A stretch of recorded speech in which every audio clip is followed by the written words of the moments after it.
बिस्मिल्लाहिर्रहमानिर्रहीम। Today's topic is refraction of light. तो इस चैप्टर के पहले हाफ में आपने क्या पढ़ा? रिफ्लेक्शन ऑफ लाइट, कि लाइट गया और एक पॉलिश्ड सरफेस से टकराया और बाउंस बैक हुआ, ये रिफ्लेक्शन ऑफ लाइट था। अब आप एक ट्रांसपेरेंट सरफेस पे लाइट इंसिडेंट करेंगे। एक ट्रांसपेरेंट सरफेस ले ले, जैसे कि ग्लास, और आप उस पर लाइट इंसिडेंट करें तो लाइट उससे पास हो जाएगी। लाइट जब पास होगी तो न सिर्फ उसकी स्पीड चेंज होगी बल्कि उसका डायरेक्शन भी चेंज होगा।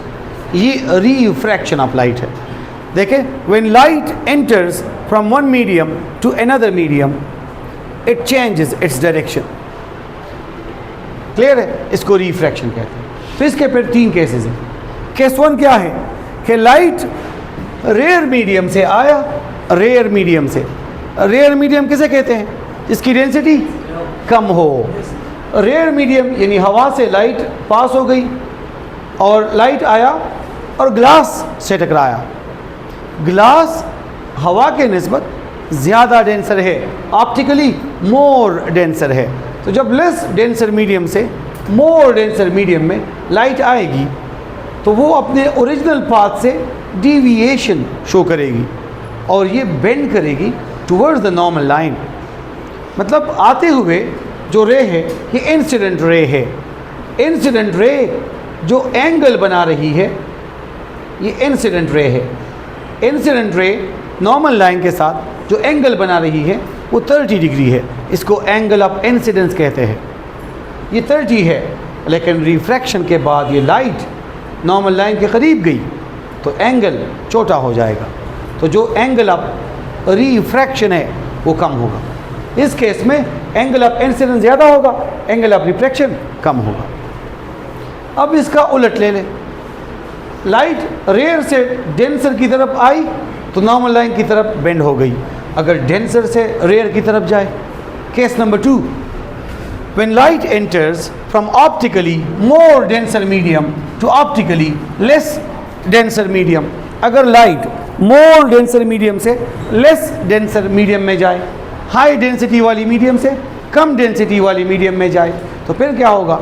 जैसे कि ये हाई डेंसिटी वाली मीडियम से लाइट गई और लेस डेंसर मीडियम में दाखिल हो रही है, तो जाते हुए अगर इसने 30 डिग्री एंगल बनाया है तो उधर जाने के बाद ये अपने ओरिजिनल पाथ को छोड़ के डिविएशन शो कर देगी और नॉर्मल लाइन से दूर अवे बेंड कर जाएगा।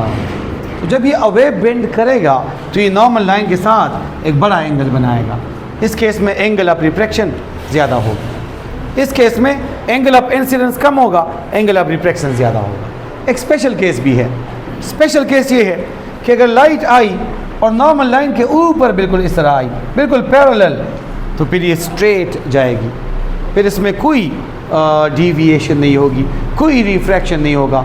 इस केस में अगरचे मटेरियल ट्रांसपेरेंट है लेकिन लाइट रिफ्रैक्शन नहीं कर रही। देखिए, कभी ऐसा हुआ है कि आप आईने में देखें और आपको अपना आप नज़र ना आए, लेकिन लेंस में ऐसा होता है कि लाइट आ तो गई लेकिन सीधी जाएगी, कोई डिविएशन शो नहीं करेगी। ये कब? ये जब नॉर्मल लाइन के बिल्कुल पैरेलल आएगी।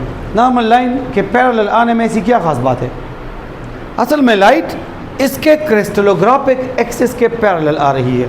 क्रिस्टलोग्राफिक एक्सिस के पैरेलल मीन ऐसा समझे कि ग्लास में लाइट एंटर तो कर रही है, वाटर में लाइट एंटर तो कर रही है, लेकिन ऐसी जगह पे एंटर कर रही है जो दो एटम के दरमियान है, जो दो एटम के दरमियान है। मतलब खाली जगह है, कोई रुकावट नहीं है, कोई डेंसिटी नहीं है कि लाइट की डायरेक्शन को चेंज करे। तो लाइट इस केस में स्ट्रेट जाएगी। क्लियर है? That's it.